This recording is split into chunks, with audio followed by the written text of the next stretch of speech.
जिंदगी में इतनी शिद्दत से निभाओ तुम अपना किरदार कि पर्दा गिरने के बाद भी तालियां बजती रहे, तुम्हारे जाने के बाद भी लोग तुम्हारे बारे में बातें करते रहे, तुम्हारे जाने के बाद भी तुम्हारी लेगेसी को सम्मान पूर्वक लोग सैल्यूट करते रहे।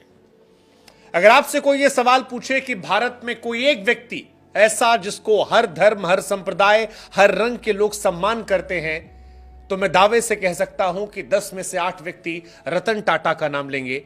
और अब आज बड़े दुख के साथ कहना पड़ रहा है कि वो रतन टाटा साहब हमारे बीच में नहीं है। एक एरा का एंड हो गया। रतन टाटा साहब इस दुनिया से रुखसत कर गए हैं 86 साल की उम्र में। मुंबई के ब्रीच कैंडी अस्पताल में उन्होंने अंतिम सांसें ली है। यह लम्हा देश के लिए एक दुखद लम्हा है, भावुक करने वाला लम्हा है, क्योंकि रतन टाटा साहब कोई बिजनेसमैन, कोई इंडस्ट्रियलिस्ट नहीं थे, वो देश की पहचान रहे हैं। रतन टाटा की लेगेसी आने वाली पीढ़ियों को समझाती रहेगी कि एक बिजनेसमैन था जिसने सिर्फ धंधा नहीं किया बल्कि देश के ग्रोथ में बड़ी भूमिका निभाई, सम्मान दिया। एक ऐसी लेगेसी जिसका सम्मान आने वाली पीढ़ियां भी करेंगी। रतन टाटा असल मायनों में भारत के पुत्र थे।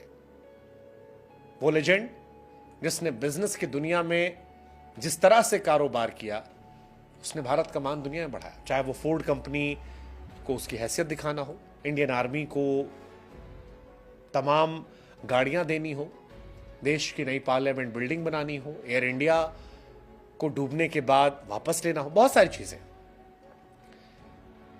वो बिजनेसमैन जिसने इंडिया के बिजनेस को ग्लोब स्टेज पे ले गया, जिसके ऊपर कभी आरोप नहीं लगा कि यार ये लूट घसोट करने वाला बिजनेसमैन है। आप देश के किसी और बिजनेसमैन का नाम ले लीजिए, लोगों की जुबान से पहला शब्द निकलेगा अरे यार लूट खाया है। रतन टाटा को लेकर ये शब्द नहीं निकलेंगे। और यही वजह है कि रतन टाटा के जाने की जब खबर आई तो सारे देश की आंखें गमगीन थी। इस देश में कोई भी एक ऐसा व्यक्ति नहीं होगा जो आज रतन टाटा साहब के जाने के बाद गमगीन ना हो या आज रतन टाटा साहब के बारे में बैठ के बुराई करे।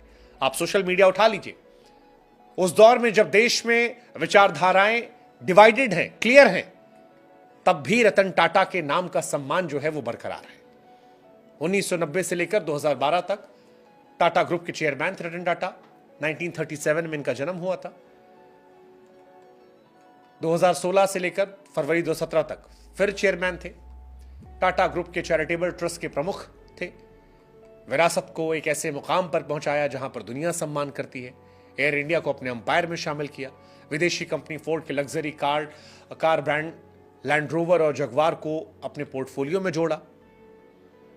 रतन टाटा की पहचान ही अलग थी यार। 28 दिसंबर 1937 नवल और सोनू टाटा के घर इनका जन्म हुआ। रतन और उनके छोटे भाई जिमी का पालन पोषण उनकी दादी नवाजबाई आर टाटा ने मुंबई में टाटा पैलेस के नाम से आलीशान घर में किया। संस्कार ऐसे थे जिसको लेकर सम्मान आज भी हर कोई करता है। टाटा इंडस्ट्रीज के चेयरमैन 1981 में बने और तब से जिस तरह से देश की सेवा उन्होंने की है वो कमाल रहा है। हार्वर्ड बिजनेस स्कूल के एडवांस मैनेजमेंट प्रोग्राम को उन्होंने पूरा किया। 2000 में उनके नेतृत्व में टाटा समूह आगे बढ़ा। टाटा ने Tetley, Corus, Jaguar, Land Rover, Brunner Mond तमाम कंपनियों को अपने अधिकृत किया और बढ़ाते गए। 2008 में टाटा नैनो को लॉन्च किया था। उसी साल भारत सरकार ने दूसरे देश के सबसे बड़े नागरिक सम्मान पद्म विभूषण सम्मानित किया। 2012 में 50 साल बाद टाटा सन्स के चेयरमैन के पद से इस्तीफा दिया। रतन टाटा भारत के रतन कहे जाते हैं, उन दिग्गज हस्तियों में शामिल हैं जिनका सम्मान हर कोई करता है। अरबपति होने के बावजूद अपनी सादगी से हर किसी का दिल जीतते थे। समय समय पर गरीब, जरूरतमंद लोगों की मदद की, भारतीयों को गर्व महसूस कराया। और यही वजह थी कि लाखों दिलों में बसने वाले रतन टाटा पूरी जिंदगी सम्मानित रहे। हालांकि निजी जिंदगी उनकी बहुत अच्छी नहीं थी, उनकी शादी नहीं हो पाई। एक ऐसा किस्सा था जो गमगीन करने वाला था। Ratan Tata India China war के चलते शादी नहीं कर पाए। लेकिन टाटा साहब भले शादीशुदा नहीं है, भले उन्हें कोई औलाद नहीं है, लेकिन आज सारा देश उन्हें अपने अभिभावक के तौर पर देखता है। और यही वजह है कि रतन टाटा का सम्मान हर कोई करता है।